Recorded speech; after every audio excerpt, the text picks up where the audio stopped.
ಸಭೆ ಅಂತೇಳಿ ಈ ಕಾರ್ಯಕ್ರಮವನ್ನು ಮಾಡಿದ್ದೀವಿ. ಅದ್ರ ಜೊತೆಯಲ್ಲೇ ಇವತ್ತು ನಮ್ಮ ಸಂಜೀವ್ ರೆಡ್ಡಿ ಅಣ್ಣರವರಿಗೆ ಪ್ರತಿಯೊಬ್ಬ ಕಾರ್ಯಕರ್ತರು ಈ ಭಾಗದಲ್ಲಿರ್ತಕ್ಕಂಥ ಪ್ರತಿಯೊಬ್ಬ ಕಾರ್ಯಕರ್ತರು ನಮ್ಮ ಡಣಾಪುರ ಪಂಚಾಯತಿ ಜಿಲ್ಲಾ ಪಂಚಾಯತಿ ವ್ಯಾಪ್ತಿಗೆ ಬರ್ತಕ್ಕಂಥ ಪ್ರತಿಯೊಬ್ಬ ಕಾರ್ಯಕರ್ತರು ಕೂಡ ಅವರಿಗೆ ಸಹಕಾರ ಮಾಡಬೇಕು. ಅದ್ರ ಜೊತೆಯಲ್ಲಿ ಕೂಡ ಇವತ್ತು ಚುನಾವಣೆಗಳು ಯಾವ ರೀತಿ ನಡೀತವೆ ಅಂತ ತಮಗೆ ಗೊತ್ತಿರ್ತಕ್ಕಂಥ ವಿಚಾರ.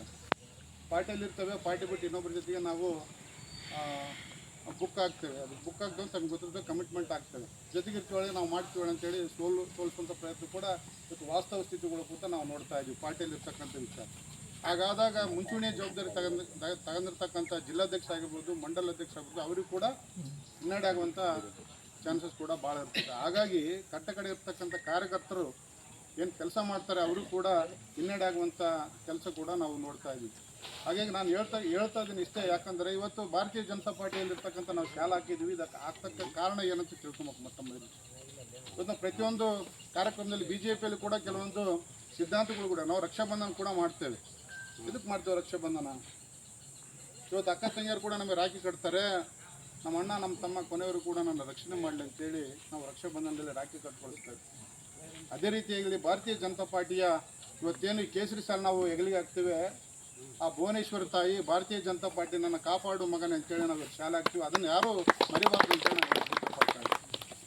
ಶಾಲೆ ಹಾಕಿ ಪಾರ್ಟಿಯಲ್ಲಿದ್ದು ಮೋಸ ಮಾಡೋದಕ್ಕಿಂತ ಶಾಲೆ ತೊರೆದು ಹೊರಗಿದ್ದು ಬೇರೆ ಜೊತೆ ಗುರುತಿಸ್ಕೊಂಡು ಕೆಲಸ ಮಾಡ್ಬೇಕಂತೇಳಿ ತಮಗೆ ಹೇಳ್ತಾ ಇದ್ದೀವಿ. ಯಾಕಂದರೆ ಇವತ್ತು ಏನಾಗಿದೆ, ಲೋಕಲ್ ಚುನಾವಣೆಗಳಲ್ಲಿ ನಾವು ನೋಡ್ತಾ ಇದ್ದೀವಿ. ಇವತ್ತು MLA ಅಭ್ಯರ್ಥಿ ಯಾರಾದರೂ ಬಂದರೂ ಕೂಡ ನನಗೆ ಊರ ರೊಕ್ಕಾಂಶ ಕೊಟ್ಬಿಟ್ರೆ ಸಾಕಪ್ಪ, ನಾನು ಎಲೆಕ್ಷನ್ ಮಾಡಿಬಿಡ್ತು ಅನ್ನೋ ಒಂದು ಉದ್ದೇಶ ನಾವು ಕಾರ್ಯಕರ್ತರು ಕೂಡ ನಾನು ನೋಡಿದ್ದೀನಿ ಕೂಡ.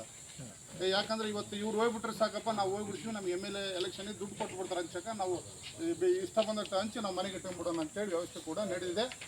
ಆ ಉದಾಹರಣೆ ಕೂಡ ಈ ಚುನಾವಣೆ ಕೂಡ ನಾವು ಕಣ್ಣಾರೆ ಕಂಡಿರ್ತಕ್ಕಂಥ ವಿಚಾರ. ಹಾಗಾಗಬಾರ್ದು ಅಂತ ಹೇಳೋ ದೃಷ್ಟಿಯಿಂದ ತಮಗೆ ತಿಳಿಸ್ತಾ ಇದ್ದೀನಿ. ನಮ್ಮ ಇಲ್ಲಿರ್ತಕ್ಕಂಥ ಮುಖಂಡರು ಕೂಡ ನಾನು ಸೂಚನೆ ಕೊಡ್ತಾ ಇದ್ದೀನಿ, ನನ್ನ ಅಭಿಪ್ರಾಯ ಕೂಡ ತಿಳಿಸ್ತಾ ಇದ್ದೀನಿ.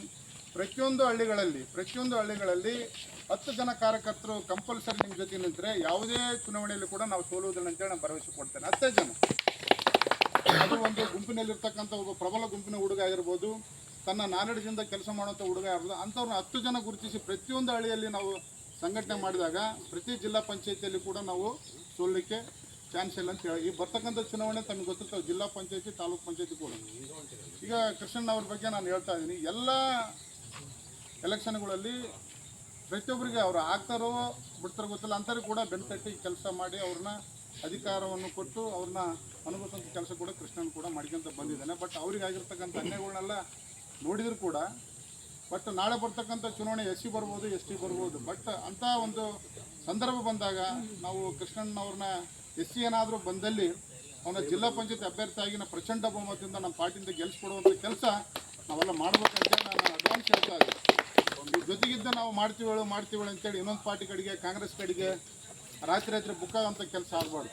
ಕೃಷ್ಣಣ್ಣವರು ಸುಮಾರು 30ರಿಂದ 40 ವರ್ಷ ಅವರು ಎಲ್ಲ ಪಾರ್ಟಿಯಲ್ಲಿ ಸಂಘಟನೆ ಮಾಡ್ಕೊಂತ ಬಂದರೆ. ಬಟ್ ಅವರಿಗೆ ಆಗಿರ್ತಕ್ಕಂಥ ಅನ್ಯಾಯ ಕೂಡ ಯಾರಿಗಾಗಿಲ್ಲ ಅಂತ ನಾನು ಭಾವಿಸ್ತಾ ಇದ್ದೀನಿ, ಯಾರ್ಯಾರಿಗಾಗಿಲ್ಲ.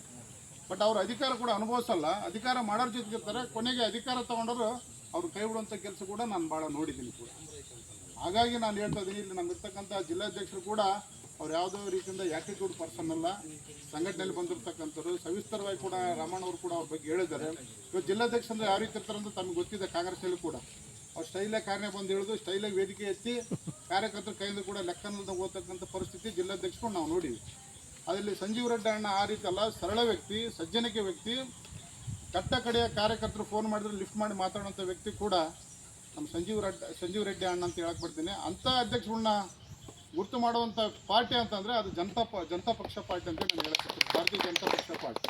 ಹಾಗೆ ಮುಂದೆ ಬರ್ತಕ್ಕಂಥ ದಿನಗಳಲ್ಲಿ ಕಡೆ ಇರ್ತಕ್ಕಂಥ ಕಾರ್ಯಕರ್ತರು ಕೂಡ ಜಿಲ್ಲಾಧ್ಯಕ್ಷ ಆಗ್ಬೋದು, ವಿಧಾನಸಭೆಯ ಅಭ್ಯರ್ಥಿ ಕೂಡ ಆಗಿ MLA ಕೂಡ ಆಗ್ಬೋದಂಥ ಪರಿಸ್ಥಿತಿ ಕೂಡ ಇದೆ. ಹಾಗಾಗಿ ಈ ಸಮಯ ಆಗ್ತಿದೆ, ಮುಂದೆ ಎಲ್ಲ ಪಂಚಾಯತಿಗಳು ಕೂಡ ಹೋಗುವಂಥ ಪರಿಸ್ಥಿತಿ ಇದೆ ಅವರು ಸಭೆಗೆ. ಹಾಗಾಗಿ ನನಗೆ ವೇದಿಕೆ ಮೇಲೆ ಮಾತಾಡಲಿಕ್ಕೆ ಅವಕಾಶ ಕೊಟ್ಟಂತ ತಮಗೆಲ್ಲ ಒಂದು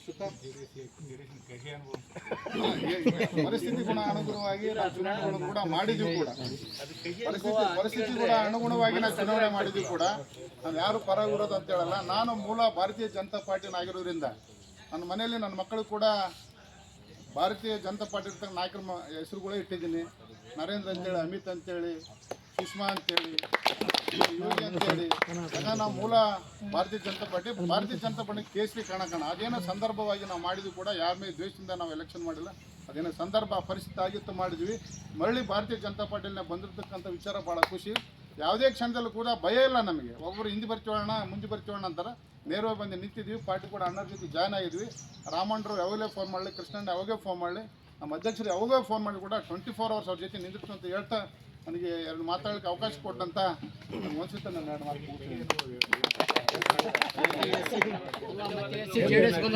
ಮಾತು